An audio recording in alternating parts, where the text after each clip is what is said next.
Salut! J'ai pensé qu'aujourd'hui, on pourrait peut-être regarder ensemble comment effectuer la division. Donc, quand tu étais plus petit, ben, tu faisais des divisions qui ressemblaient un petit peu à ça. Disons qu'on dit 366 divisé par 3. Donc, tu faisais pas de division en crochet. Ce que tu faisais, c'est que tu dessinais en fait ton élément. 366 et tu la mettais, tu séparais cet élément-là en 3 paquets identiques parce que tu ne voulais pas faire de chicane. Donc,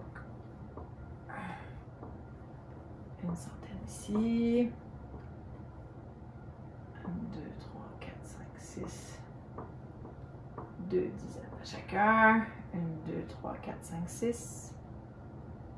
2 unités à chacun. Et ça te donnait pour un paquet, tu donnais la réponse. Dans un paquet, il contient, j'ai 122, tout simplement. OK? Maintenant, on est capable de le faire avec un crochet, mais on va quand même réviser ensemble. OK? Première étape, si supposons que je décide de faire la division 2028 divisé par 13. Je dois faire 13 paquets identiques. Aujourd'hui, ça va être une division qui n'a pas de reste. D'accord? Donc, 2028 divisé par 13, je vais commencer la première étape, c'est par faire ma table de multiples. La table de multiples, elle sert à quoi?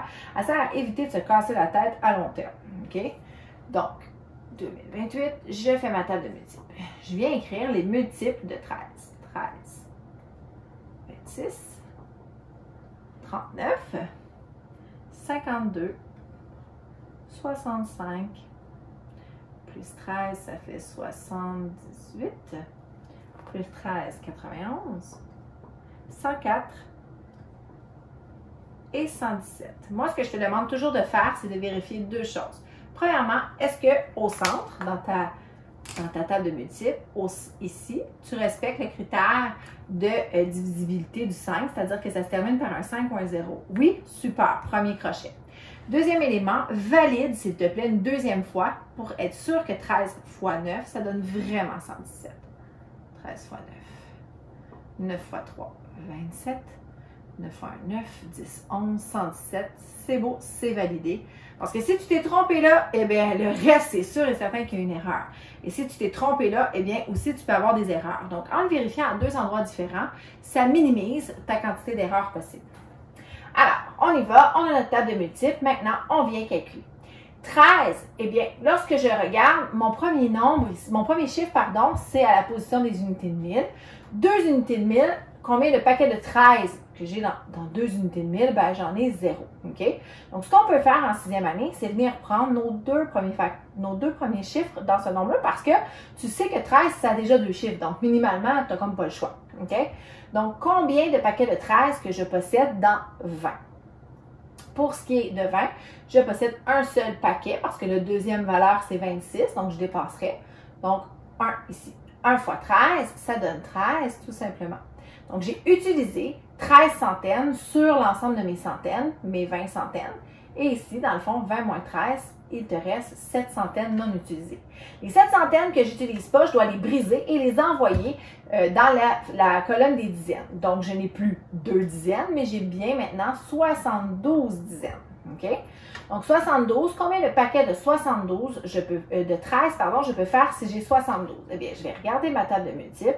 À 78, je dépasse, donc je vais aller juste avant. Je peux faire 1, 2, 3, 4, 5 paquets. 5 paquets, tout simplement. 5 fois 13, ça donne 65. C'est à ça qu'elle sert ta table à ne pas te tromper. Donc, 72 moins 65, ça te donne 7. Alors, il me reste 7 dizaines que je n'ai pas pu utiliser. Je dois les envoyer dans la colonne des unités. Ça me donne 70 unités. J'avais 8 unités déjà. Je les additionne ensemble. Et j'ai donc 78 unités. Combien de paquets de 13 je peux faire si j'ai 78 unités? 1, 2, 3, 4, 5, 6. Haha, je croise le 78. Donc, je peux faire 6 paquets de 13. 6 fois 13, ça donne bel et bien 78. 78 moins 78, eh bien, c'est 0. Il ne reste plus rien ici. Ici, on est à 0. Notre réponse, c'est 156.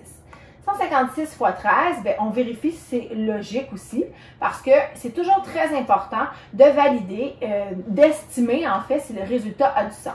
Donc, mon dividende, mon diviseur, mon quotient. Mon quotient est ici, 156. Est-ce que 156 fois 13, ce serait logique que ça donne à peu près 2000? Ben, si je veux arrondir, je pourrais peut-être arrondir à dire 156, c'est plus proche de 200. Parfait. 13, c'est plus proche de 10. 13, alors 10 fois 200, ça donne 2000 autour de.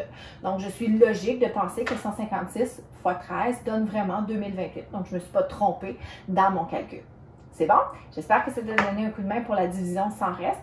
Puis, bien, à la prochaine pour une prochaine capsule. Salut!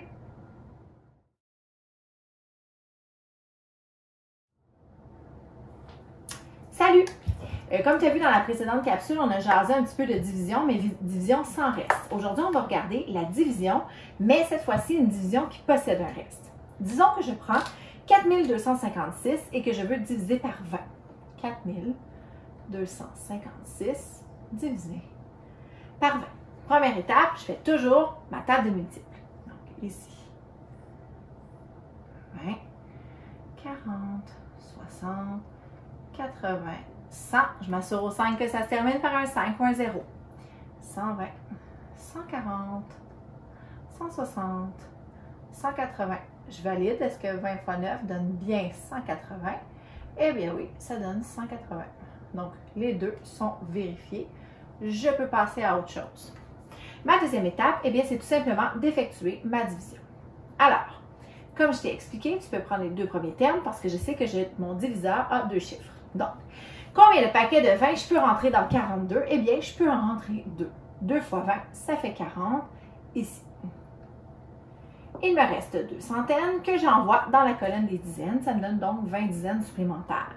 J'avais déjà 5 dizaines, je suis à 25 dizaines. Combien de paquets de 20 je peux rentrer si j'ai 25 dizaines? À ce moment-là, je peux rentrer un seul paquet sans dépasser. J'ai mes 20 dizaines. Hop, il me reste 5 dizaines tout simplement. Et que je ne peux pas utiliser, que j'envoie dans ma colonne des unités. J'avais déjà 6 unités, plus 50 unités, ça me donne 56. Combien de paquets de 20 je peux faire avec 56? 1, 2, 2 sans dépasser. À 3, je dépasse, donc je vais dire 2. 212, donc on est à 2 fois 20, pardon, 40. Il me reste 16. 16, c'est plus petit que 20, donc c'est logique.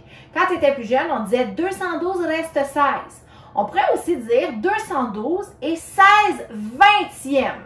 D'accord? Donc, on va le comparer. Attention, on va le garder de côté. 212 et 16 vingtièmes. Ici, on dit 212 reste 16. Bon, je ne veux pas laisser ça comme ça. Alors, ce que je vais faire, c'est que je vais prendre tout simplement, je sais que j'arrive du côté fractionnaire. Je vais mettre une virgule ici et je vais en mettre une là.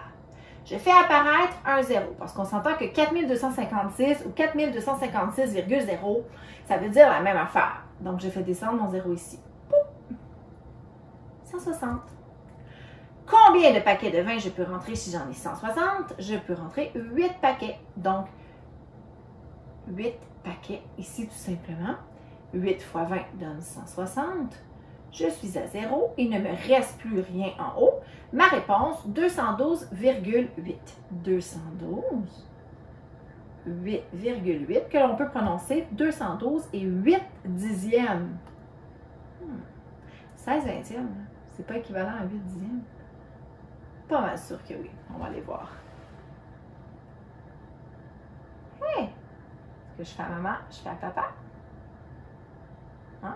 212,8. Tout simplement. Donc, le résultat, lorsque j'ai un nombre et que je me retrouve avec un reste ici, je viens tout simplement mettre ma virgule à mon nombre, mon dividende, à mon quotient, et je continue en ajoutant un 0. Puis je continue comme ça jusqu'à ce que j'arrive à 0.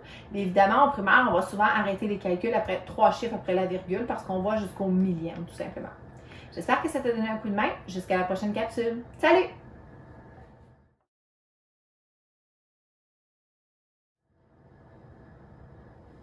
Salut! Il nous reste encore à regarder la division sous une autre forme. Si supposons que j'ai déjà un nombre avec une valeur décimale et que je désire la diviser par un diviseur entier, évidemment, je veux savoir, en fait, mon résultat, est-ce que forcément ça va être un résultat avec une décimale? Donc, je commence. Supposons que je veux 4256 et 1 dixième. Bon, 4256 et 1 dixième. Donc, on écrit 4256,1. Et que je viens le diviser tout simplement par 5. Première étape, eh bien, je peux faire ma table de multiples, mais évidemment que lorsque je divise par 5, je connais un petit peu mes multiples, ça fait partie de mes multiplications, mais pour la forme, on va la faire. 5, 10, 15, 20, 25, je suis correcte à mon 5, ça finit par 5, 30, 35, 40, 45. Je suis certaine que 9 fois 5 donne 45. J'ai réussi mes 2 étapes. Je peux passer à la prochaine partie. Donc, combien de paquets de 5? Ici, je ne commence pas par les 2 premiers nombres parce que j'ai un seul chiffre ici. Donc, je ne commence pas par mes 2 premiers chiffres. Hein? Combien de paquets de 5 je peux faire si j'ai un 4? 0. Bon, OK, on va l'écrire. 0 fois 5, ça donne 0. Reste 4. J'envoie mon 2 aux centaines parce que j'ai pris mes 4 unités de 1000 et je les ai envoyées dans les centaines. Je suis à 42 centaines. Combien de paquets de 5 je peux faire si j'ai 42 centaines? Eh bien, je peux faire 8 paquets. 8 fois 5, ça fait 40. Il reste 2 centaines que j'envoie dans la colonne des dizaines. Ça donne 20, plus les 5 que j'avais déjà. Je suis à 25. Combien de paquets de 5 je peux faire si j'ai 25? Eh bien, je peux faire 5 paquets, tout simplement. 5 fois 5, ça donne 25. Il reste 0. 0 dizaines, mais je suis rendue aux unités. Il me reste quand même 6 unités. Combien de paquets de 5 je peux faire? Si j'ai 6 unités, eh bien, je peux faire un paquet de 5, tout simplement. J'enlève 5. Il me reste une unité que je n'ai pas utilisée. Donc, puisque je prends mon unité que je n'ai pas utilisée, je vois que je croise la virgule. Je dois venir l'inscrire, puisque je l'ai croisée ici. Je dois venir l'inscrire ici dans mon résultat, tout simplement. Et là, la question que je me pose, c'est combien de paquets je peux faire ici, parce que j'envoie mon unité dans les dixièmes. J'avais déjà un dixième ici. Je suis donc rendue à 11 dixièmes. Combien de paquets de 5 je peux faire si j'en ai 11 dixièmes? Je peux faire 2 paquets. 2 paquets, 2 fois 5, ça fait 10. Eh bien, il me reste encore 1. Et là, comme on a vu dans la capsule précédente, eh bien, on sait que 4256 et 1 dixième, c'est la même chose que 4256 et 10 centièmes. Ça revient à la même affaire. Même si j'ajoute des zéros à l'infini, ça va toujours valoir la même chose. Donc, je viens ici. Combien de paquets de 5 je peux faire si j'ai 10 centièmes? Eh bien, je peux faire 2 paquets de centièmes ici. 2 fois 5, ça fait 10. Je suis à 0. Hey, un petit truc en passant, si tu veux être sûr de ne pas te tromper dans tes divisions, moi, je te suggère de toujours compter tes soustractions que tu as faites pour valider la quantité de chiffres que tu as écrits. Parce que des fois, ça peut arriver qu'on oublie d'en écrire un. Donc, par exemple, si j'écris 1, 2, 3, 4, 5, 6 chiffres, même si celui-là n'est pas tellement pertinent, j'ai fait 1, 2, 3, 4, 5, 6 transactions. Je les compte un petit peu comme si c'était des escaliers. Ici, 1, 2, 3, 4, 5, 6 transactions. Il y a donc ces chiffres ici, tout simplement.